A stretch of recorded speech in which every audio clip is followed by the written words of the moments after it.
Hello guys, welcome to my channel. तो guys, आज की हमारी वीडियो का जो टॉपिक है वो है पनिशमेंट्स। तो चलिए, वीडियो में आगे बढ़ने से पहले चैनल को सब्सक्राइब कर दें और वीडियो को लाइक कर दें।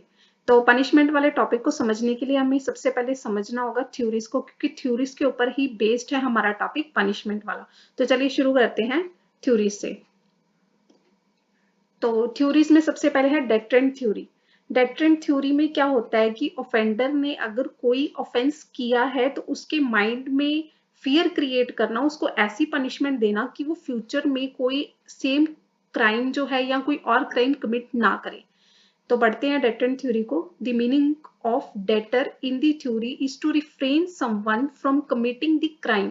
The object of this theory is to create a deterrent effect in the mind of the criminal so that they can't commit a crime again.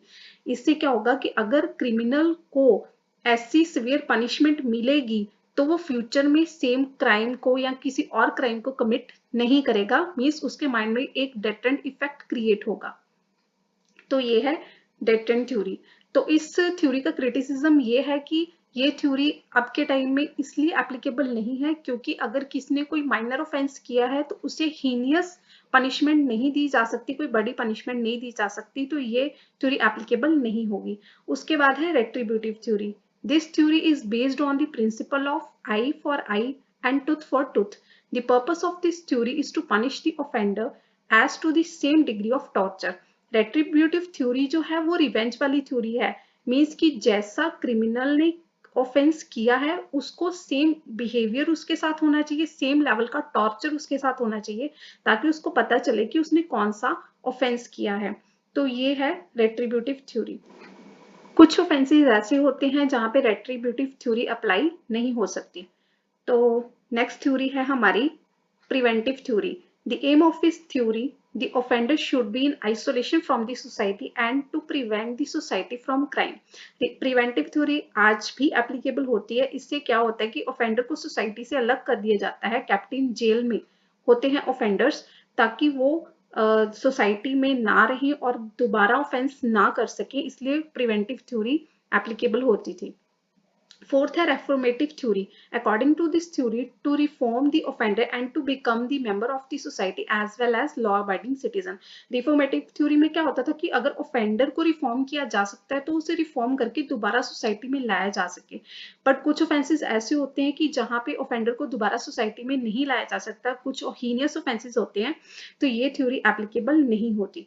तो ये थी हमारी थ्योरीज। अब चलते हैं पनिशमेंट वाला टॉपिक से, स्टार्ट करते हैं सेक्शन 4 से। तो सेक्शन 4 में जो है हमारी पनिशमेंट्स डिफाइंड है। तो सेक्शन 4 को पढ़ते हैं। The punishment to which offender are liable under the provisions of this Sanhita are, first है डेथ सेंटेंस। डेथ सेंटेंस जो है वो रेयरेस्ट ऑफ रेयर केस में दिया जाता है। ये हेल्ड हुआ था Bachchan Singh versus state of Punjab के केस में कि डेथ सेंटेंस हर केस में, हर ऑफेंस में नहीं दिया जाएगा, रेयरेस्ट ऑफ रेयर केस में दिया जाएगा। सेकंड है इम्प्रिजनमेंट फॉर लाइफ। थर्ड है imprisonment which is of two descriptions. दो तरह की इम्प्रीजनमेंट होगी। फर्स्ट है rigorous with hard labour. Rigorous में क्या होगा, हार्ड लेबर होगी। उसके बाद है सिंपल, सिंपल में हार्ड लेबर नहीं होती। उसके बाद है फॉरफीचर ऑफ प्रॉपर्टी। फिफ्थ है फाइन और सिक्स्थ है कम्युनिटी सर्विस। ये न्यूली एडेड है बीएनएस में। ये हमारी 6 तरह की पनिशमेंट है जो बीएनएस में डिफाइंड है। उसके बाद है हमारा सेक्शन 5। हम आगे के सेक्शंस को ब्रीफ में पढ़ेंगे। स्टार्ट करते हैं सेक्शन 5 से। सेक्शन 5 में डिफाइंड है commutation of sentence. Commutation of sentence का मतलब है कि सेंटेंस को कम करना ऑफेंडर की। Appropriate government may commute a punishment to lesser accordance with section 474 BNSS के अकॉर्डिंग अप्रोप्रिएट गवर्नमेंट उसके सेंटेंस को कम कर सकती है। अब अप्रोप्रिएट गवर्नमेंट जो है वो कौन हो सकती है, सेंट्रल गवर्नमेंट भी हो सकती है, स्टेट गवर्नमेंट भी हो सकती है। उसके बाद है section 6 fractions of terms of punishment. Punishment को कितना काउंट करके चलेंगे हम, तो इम्प्रिजनमेंट फॉर लाइफ को हम कैलकुलेट करेंगे as 20 years unless provided as otherwise. General rule क्या है कि जो लाइफ इम्प्रिजनमेंट है वो 20 ईयर्स होगी। अगर सेक्शन में डिफाइंड है कि इम्प्रिजनमेंट फॉर लाइफ इतनी होगी तो उस हिसाब से होगी, अदरवाइज 20 ईयर्स हम उसको कैलकुलेट करके चलेंगे। उसके बाद है सेक्शन 7। सेक्शन 7 में डिफाइंड है कि अगर इम्प्रिजनमेंट होगी तो सिंपल होगी या रिग्रेस होगी।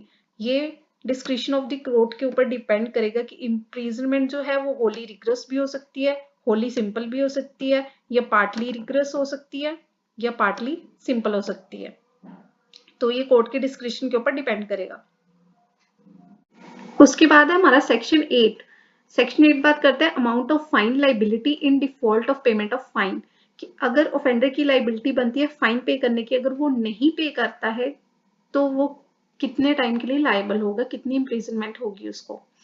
The amount of fine is unlimited but not excessive. Unlimited हो सकता है बट एक्सेसिव नहीं होना चाहिए। In default of payment of fine, imprisonment not exceed 1/4 term of imprisonment of offence. जितनी ऑफेंस की पनिशमेंट है उससे 1/4 से ज्यादा एक्सीड नहीं करना चाहिए फाइन। फॉर कम्युनिटी सर्विस और फाइन, अगर ऑफेंडर कम्युनिटी सर्विस या फाइन के लिए लायबल हुआ है तो सिंपल इम्प्रिजनमेंट होगी 2 मंथ्स के लिए। अगर 5000 का फाइन उसने पे करना है तो उसको 2 मंथ्स की पनिशमेंट होगी। अगर 4 मंथ्स उस केस में होगी अगर उसने 10,000 पे करना है। अगर उसने 10,000 से ज्यादा पे करना है तो 1 ईयर तक पनिशमेंट हो सकती है। उसके बाद है हमारा सेक्शन 9। सेक्शन 9 में डिफाइंड है limit of punishment of offence made up of several offences. अगर ऑफेंडर ने बहुत सारे ऑफेंस कर रखे हैं तो लिमिट कितनी होगी पनिशमेंट को लेकर। The offender should be punished only for 1 offence unless expressly provided. अगर एक्सप्रेसली प्रोवाइडेड है तो उससे सभी ऑफेंसेस के लिए लायबल किया जाएगा, अदरवाइज वो एक ही ऑफेंस के लिए उसको पनिश किया जाएगा सेक्शन 9 के अकॉर्डिंग। उसके बाद है हमारा सेक्शन 10। सेक्शन 10 बात करता है punishment of person guilty of several offences and doubtful judgement, कि ऑफेंडर ने बहुत सारे ऑफेंस किए हैं और कोर्ट डाउट में है कि उसने कौन सा पर्टिकुलर ऑफेंस किया है। Offender is punished for the offence carrying the lowest punishment. तो उसने जो ऑफेंस किया है जिसके लिए उसे लायबल किया जा रहा है, तो अगर वो ऑफेंस प्रूव नहीं हुआ है तो उस केस में उसे उस ऑफेंस की लोएस्ट पनिशमेंट दी जाएगी सेक्शन 10 के अंडर। उसके बाद सेक्शन 11 बात करता है solitary confinement. Solitary confinement means कि उसको आइसोलेशन में रखना क्रिमिनल को। तो ये कितने टाइम तक होना चाहिए, नॉट एक्सीडिंग 3 मंथ से ज्यादा उसको आइसोलेशन में नहीं रखना है according to the following scale. अगर किसी ऑफेंस के लिए उसे 6 मंथ्स के लिए इम्प्रिजनमेंट हो रही है तो 1 मंथ से ज्यादा उसे सोलिटरी कन्फाइनमेंट में नहीं रखना है। अगर 6 मंथ से लेकर 1 ईयर तक उसे इम्प्रिजनमेंट हो रही है तो 2 मंथ से ज्यादा नहीं रखना है। अगर 1 ईयर तक है तो 3 मंथ्स मैक्सिमम है, इससे ज्यादा सोलिटरी कन्फाइनमेंट नहीं होगी। उसके बाद है सेक्शन 12। सेक्शन 12 बात करता है लिमिट ऑफ सोलिटरी कन्फाइनमेंट, कितनी लिमिट होनी चाहिए सोलिटरी कन्फाइनमेंट के लिए। Maximum 14 days at a time with equal intervals in between. अगर सोलिटरी कन्फाइनमेंट के लिए ऑफेंडर को भेजा जा रहा है तो 14 डेज का गैप बीच में होना जरूरी है। और solitary confinement per month for 3 months. अगर 3 मंथ के लिए सोलिटरी कन्फाइनमेंट हो रही है तो 7 डेज की ब्रेक बीच में होनी चाहिए। कॉन्टिन्यूसली सोलिटरी कन्फाइनमेंट नहीं होनी चाहिए, बीच बीच में ब्रेक होना चाहिए। उसके बाद है सेक्शन 13।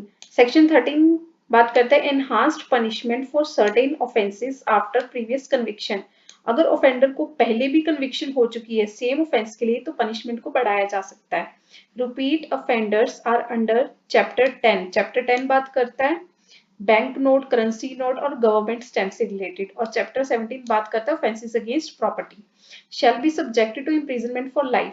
तो अगर पर्सन सेम ऑफेंस कर रहा है दोबारा, चाहे प्रॉपर्टी से रिलेटेड चाहे बैंक नोट या करेंसी नोट से रिलेटेड, तो उसे इम्प्रिजनमेंट फॉर लाइफ हो सकती है। Either description for a term may extend 10 year से ज्यादा उस पनिशमेंट को बढ़ाया जा सकता है उस केस में।